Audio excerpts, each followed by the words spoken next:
Thank you. So it's a promise. We will double the savings by the end of the session, or your money back. So, you know, as we kind of hit the low point of the afternoon, this could be quite a dry topic. I do not want to make it so. Feel free to interject at any point if you feel you need to. But although the topic might be considered dry, it's fairly existential, because you guys live on the difference between the margin of what you take in from customers and what you pay out. And this is existential in the industry now. We have hyperscalers, we have the cloud service providers and the managed service providers like yourself. And then, comedically enough, we've got the AI companies who I dearly want to hire myself out as a consultant to, because they seem to have broken free from this paradigm of you've got to live in the margin of what you take in and what you pay out. So in breaking free of a dry TCO discussion, but talking about something that we at Ampere and the folks at CloudStack feel is quite important, I'll lighten things up with a little bit of an introduction. So I've been working for Ampere for, I don't know, maybe about 4 years now. And I was super interested in them as a company, and moved from Intel to join them, where I'd been doing things like AI product management. I take care of technical field sales across Europe, and mainly work in cloud service providers, but also enterprise and, believe it or not, some household names as well. So we've got customers like CERN, where we're doing some high performance compute, customers like the BBC, where we're in their version of Netflix as well. And going back to some notes that are just not appearing on the screen. So the jokes will be fresh. So a little bit about who we actually are. So we're a startup in silicon terms. We're actually 8 years old, but if you're designing CPUs, if you're creating silicon, if you're working with the platform vendors, 8 years is not a lot of time. We've got 3, 4 versions of or generations of product in market, and although we're a silicon design company, we work incredibly closely with industry partners like TSMC and like ARM as well. We are an ARM vendor in terms of the instruction set we use. So, you know, we align with probably the most popular architecture on the market. And that's something that's really coming to the fore these days. We tend to think of ourselves as the kind of the monks and nuns of the silicon world. We like to have some discipline about our design, because the reason we exist is to bring efficiency into the performance that you need in data center silicon. And that's key to delivering a lower total cost of ownership, better value for money for your customers, and you live on that margin in between there. And we were set up by visionaries. So an ex-Intel president, Rene James, was the person that initially set us up, and we have some of the Xeon design team, but we also consist of people with long history in ARM and embedded design, and AMD too. As I said, we are fairly disciplined about what we design into a chip and how that delivers workloads that scale well for cloud companies. Things like single threading, things like large amounts of private resources per core. And then looking forward to what the market needs and what our customers are asking for us now, and designing in cloud native features. And what do I mean by cloud native features? So this is part of the why we exist. We have some comparisons of the way processors behave, the way doing sums behaves at the silicon level here. And what I want you to take from this slide is that you have got to sell instances, or you've got to sell services that run on top of cores to your customer. And you want to be a fair vendor. You want to be able to say, you have that resource, I've sold it to you, it's available to you at any time. So on the left-hand side, we want to deliver predictable low latencies. When your customers are putting up a SaaS service, we don't want them to have to worry too much about, what their transactions are going to be completed in time.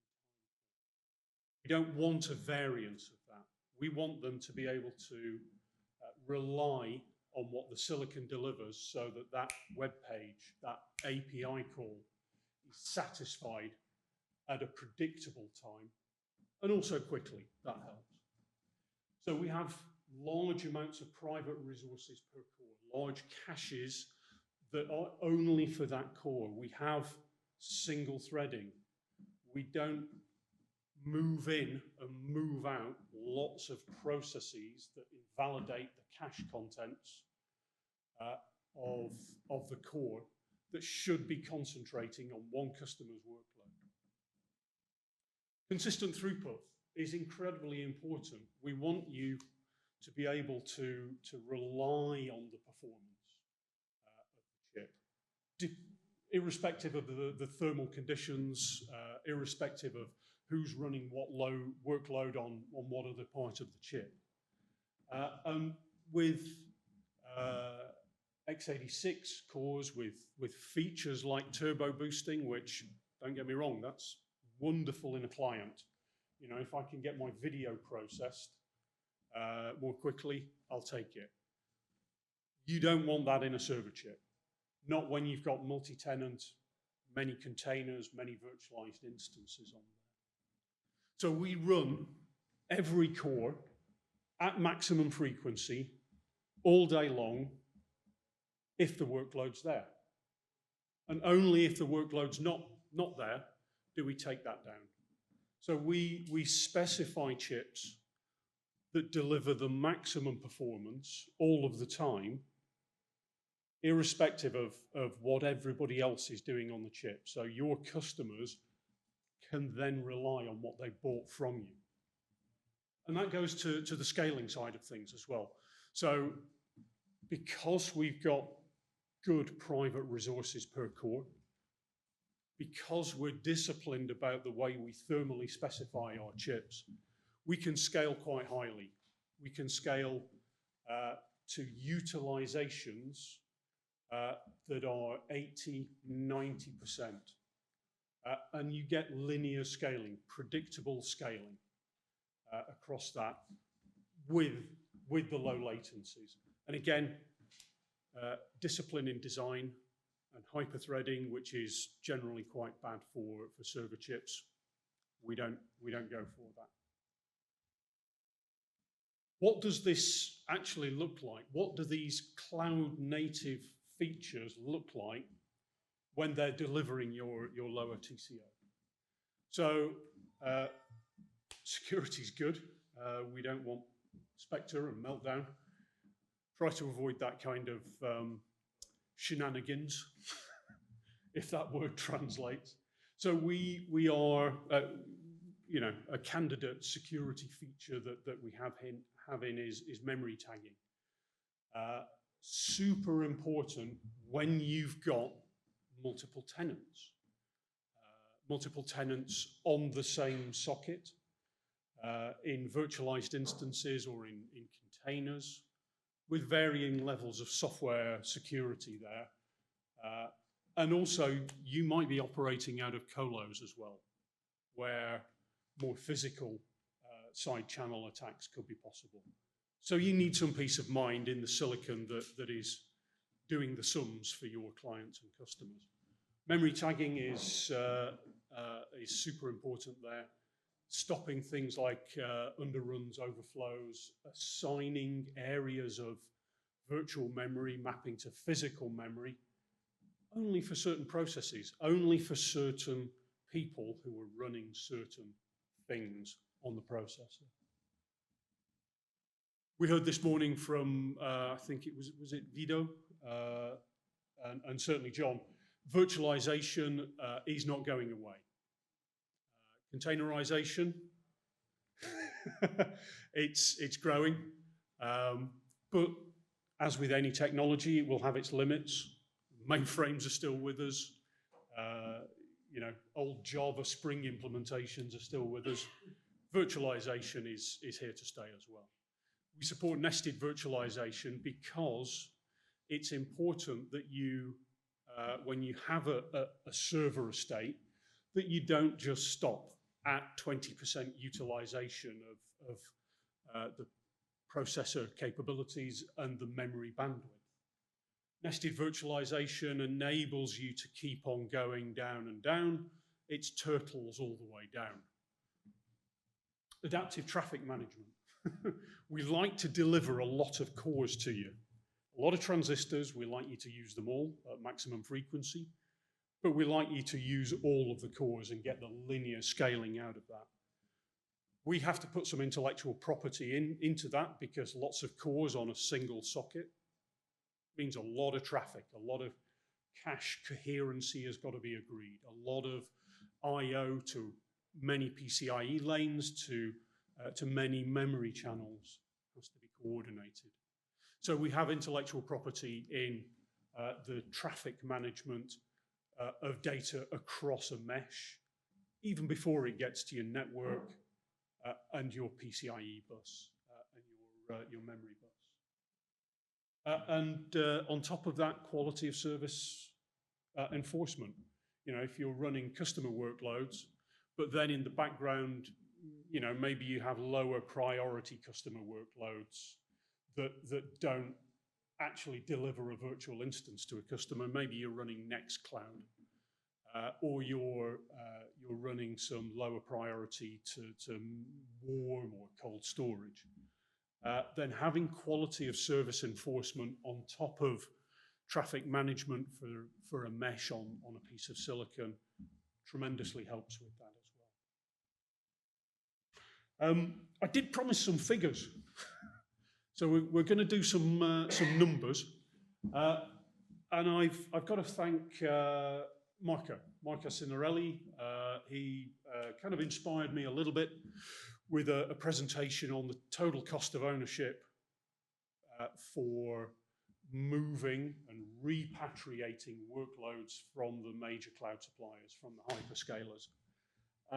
So I repackaged some of Marco's figures.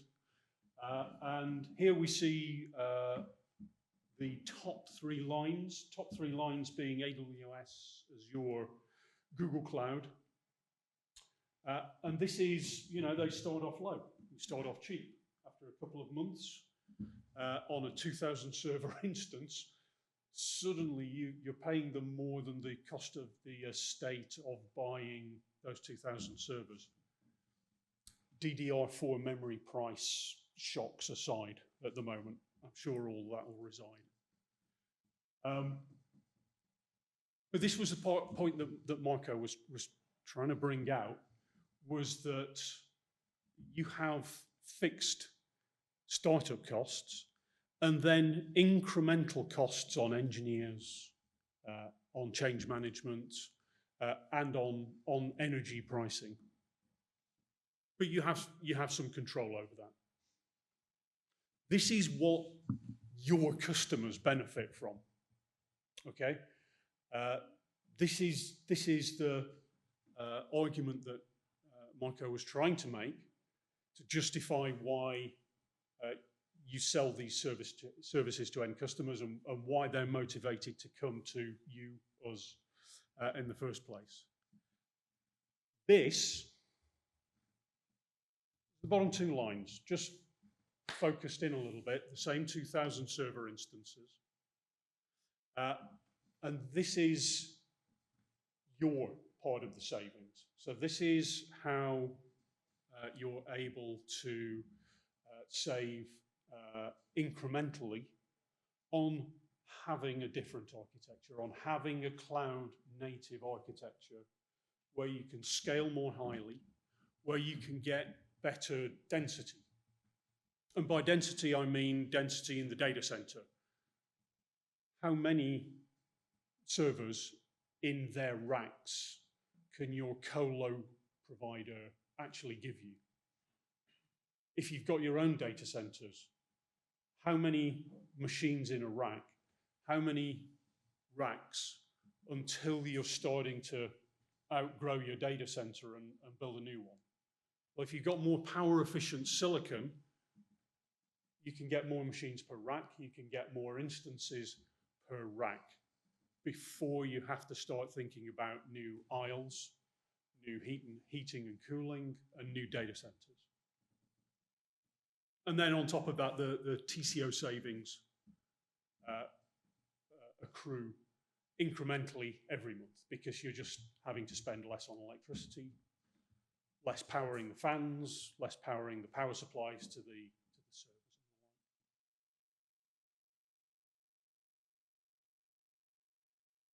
I did warn that some of this would be a little bit existential. So having silicon that matches your customers' workloads and treats them all fairly is a wheeze, is an idea that the hyperscalers already had. It's not just Ampere that had this idea, okay? AWS, they actually purchased their own silicon design company, a company called Annapurna. That was a number of years ago. You may have heard of Graviton. Graviton is that product. Some of our processors are actually reasonably similar to Graviton. We're a little bit higher in frequency, a little bit higher in processor count. Just had to get that in. The headline figure from AWS is that for the last 2 years, over half of everything that they've provisioned is ARM-based. Google Cloud Platform actually publicly announced it. We knew that they were doing this, but with their own ARM silicon, they've got 30,000 of 120,000 apps ported already. It's happening at scale. OCI is our customer. I'm quite happy to say that a large amount of their instances are on Ampere. And recently we just announced Uber was on Ampere.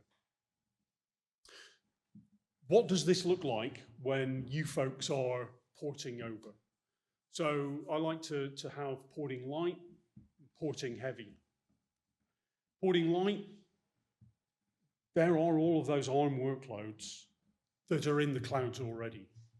And guess what? The hyperscalers, a little bit of a cynical ploy, are kind of strong-arming their customers, saying, oh, well, you're on these ARM instances now. I mean, there's nowhere to land them outside, so you better stay with us.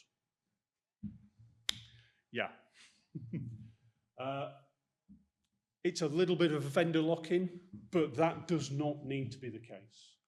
There's a bunch of European cloud service providers already providing ARM instances now. And effectively, an x86 workload that's in a virtualized instance or a container on a cloud is very heavily abstracted from the architecture. And the same goes for ARM instances too. And with some of the work that Lucian Burlaku of CloudStack and ShapeBlue has done, moving those virtualized instances can be automated as well. I'll volunteer him for that. Other than myself, I'll stay down at the silicon level. There's the heavier side of porting. So you've got a bunch of customers who've got some, 1995 Windows application that was, last on a desktop at Windows 95, but somehow got put into the cloud on an x86 Xeon and is making no use of any of the later instructions whatsoever. We provide help for that. There's the Ampere Porting Advisor, static code analysis. So, it's never a free lunch to move architecture. But guess what? It's only in the last 20 years that we've had this sort of free pass of not having to move architectures. You cast your mind back. Vido was saying we're all getting a bit old. But I certainly remember, Alpha and Spark. So porting of applications is not the pain that it used to be. All of what you know and love in the cloud pretty much runs on ARM anyway. So there's less of the having to worry about whether Nginx is going to support X, Y, and Z. There's less of the worry about whether a database that your customers used to using is going to be there. The software environment is plenty mature for that these days. And, Apple's been a part of that, Google, Amazon, of course, and ourselves in making, at least for pretty much modern applications in the last 20 years, making them available on dual architecture. And, guess what? They'll pretty much all be on RISC-V in insert number for X here, number of years. We'll see how many years that is. And then, one thing just to take away, so many of your developers or customers' developers are now on Apple M1 to M5, or in the more sort of PC, less walled garden world, they're going to be on the Qualcomm Orion chips, what is now in the market as Snapdragon X Elite. I have to remember so many marketing names. It's what winter's for and long nights. So, quite often they're developing on an ARM architecture, cross-compiling, so that it lands up in an x86 environment in the cloud. Cuts out the middleman, And then how does it look when it drops onto CloudStack architecture itself? And Rohit and Lucian and the team have actually made it quite easy from Ampere's point of view. I don't think we got very many sort of scratch your head kind of questions. How do we do that at all when CloudStack was being ported over to ARM and Ampere? It looks very normal, and that's one of the things that, from server DevOps upward, we've been trying to make a reality, that your BMC is boringly normal. You have IPMI and Redfish, that your BIOS and UEFI choices are pretty much just the same. That their configuration parameters that they're monitoring and reporting is just the same as well. you'll see that when it comes to acceleration, we've put those things already in there. So in Intel World, you've got VT extensions. The same effect is delivered in KVM, in Zen hypervisor, Vates' announcement the other day, in Ampere processors as well, through the Neon instruction set architecture, very mature instructions. And then the only thing really to remember is there's an ARM architecture 64 as well as an x86 64 ISO for when you're delivering bare metal. One of the benefits would be, I think, we have this out at customers where you've got shared instances between customers. Because of the scalability and the fact that, I've said the possibility exists for greater density in the data center, is density of instances through overcommit. And this is not to be underestimated. We've got a couple of European cloud providers that are delivering shared instances at really quite good prices on the pocket, especially with the cost of living these days. And they're going up past 4.5 on the overcommit of compute ratio. Again, that's your bottom line. So I should explain why this paperclip just keeps appearing. It's a Clippy from the old Microsoft Office days. It kind of encapsulates how I like to be helpful personally, but also Clippy is now kind of the emblem or the mascot of a movement for ownership, a movement for repairability of anything, of services, of devices. And I did think it's worth mentioning because it's something I think is it's reflective of the CloudStack, the Apache CloudStack community itself. Own it, build it, repair it, keep it, and get the benefits from it. Not having to pay or have customers pay services to an AWS or an Azure, because I think in alternative careers, any one of you could have been just selling and doing systems integration for those big hyperscalers, but you've chosen not to. So let Clippy be your emblem as well. Something called the Fulu community.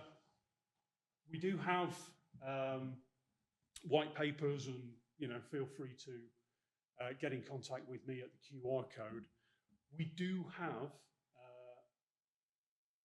instances where you can go and run up CloudStack, both management and instance nodes on our machines.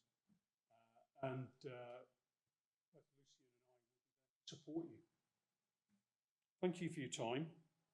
I've timed that too exactly, so there's no questions, unless you're going to be charitable. We have a 10-minute